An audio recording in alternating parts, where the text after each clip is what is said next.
This morning on The Dish, a woman who's turned farm-to-table meat production into a thriving business. Anya Fernald has long been interested not just in great food, but where it comes from and how it's grown and raised.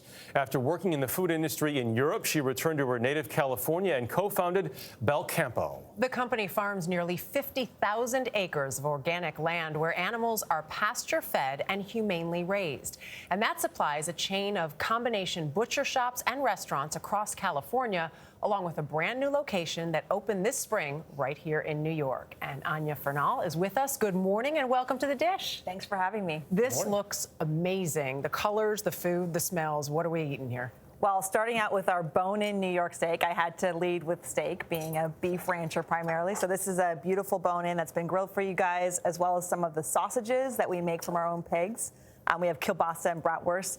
And then we just balance it with some vegetables. I have a green bean salad with bacon on it. Again, bacon from our farm and operation. And then we did some roasted carrots, pickled egg in beets. And then a little sweet bit is a peach tart with creme fraiche. And this yummy? This is a Capali daiquiri. My company, we also run a spirits operation in Belize. So this is an organic rum daiquiri from Belize. So I know you spent time in Europe. Did living and working in Europe change your view on food? 100%. You know, I grew up in the low-fat 90s, right? And I moved to Europe and I started working in dairies, and all of a sudden I was eating like a pound of cheese a day, right? And I got way healthier. I leaned out. Yeah, my energy improved. My mood improved. And I was, maybe this isn't the low-fat program's not my program. Right. And I think a lot of people in the past couple of years in the U.S. have kind of come around to say, well, protein and fat, if it's the good, clean stuff, is actually pretty good for us, and great fuel. So I started working in dairies, and just that health transformation for myself totally changed my perspective and really fueled what I'm doing today. For some people, meat is on the way out. Looking at this table, that's clearly not the case. For you, you've been called a carnivore with a conscience. So what is the most important thing for you to do right now? We farm regeneratively, which means that we actually sequester carbon, which is a fancy way of saying that our beef is good for the environment. We are a net positive player. And how are you able to do that? It's by raising beef with a natural diet. So they're fed only grass. All of our animals are fed what they evolved to eat. 99% of beef in the U.S. is fed corn, which makes it a lot fattier, makes it grow faster, but it's not as healthy for the animals or for the planet. So basically, it's not as hard on their system. It's not as hard on their system, but also the feed that we're raising, it's perennial grasses, so they actually sequester carbon. So on our farm, the grasses have 30 feet of roots under them.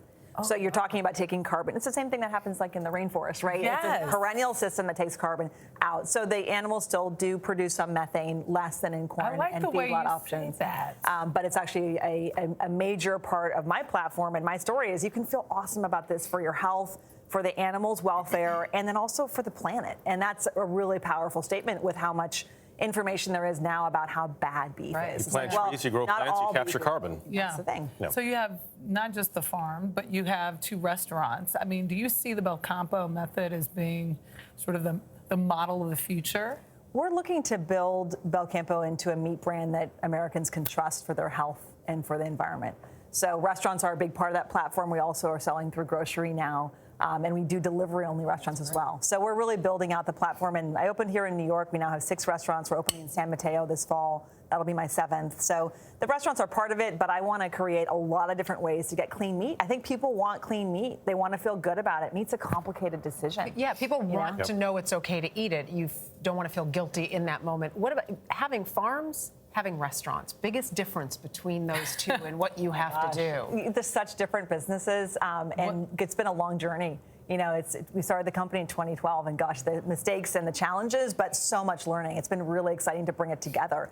And the whole reason to bring it together is just traceability and security. You know, I can tell you not the name of that cow, but I can trace it back to that cow that came from. So that level of security, so learning those different businesses is really worth it for what I can offer the consumer. Is one more difficult than the other? I'd say farming is the most challenging business in our whole operation, just because there's so many things with the environment. And also we're breaking the mold with how farming and ranching is done in America. So there's not like a playbook that I can follow to do things at the scale that we're doing and farming regeneratively. Not cheap to do it that way. It isn't. Our product is at a premium, absolutely. I mean, like many things associated with wellness, there's a premium with that health product, right? It's a different product with a slightly different price. Well, if you could have this meal with anyone, past or present, who would it be? I've always had a crush on Elvis Presley, and I know he likes bacon, so I'm going to go for Elvis. Nice. Oh my gosh. Sign Okay, our I'm dish done. for us. Okay. Elvis Presley in the house. It's a good pick. Bacon, That is a bacon. Very good pick. Bacon and Music peanut butter And peanut butter. bananas. Yeah. A lot of good foods. Anya, we thank you so much. Thanks for having me. And for more on Anya and the dish, head to our website at cbsthismorning.com.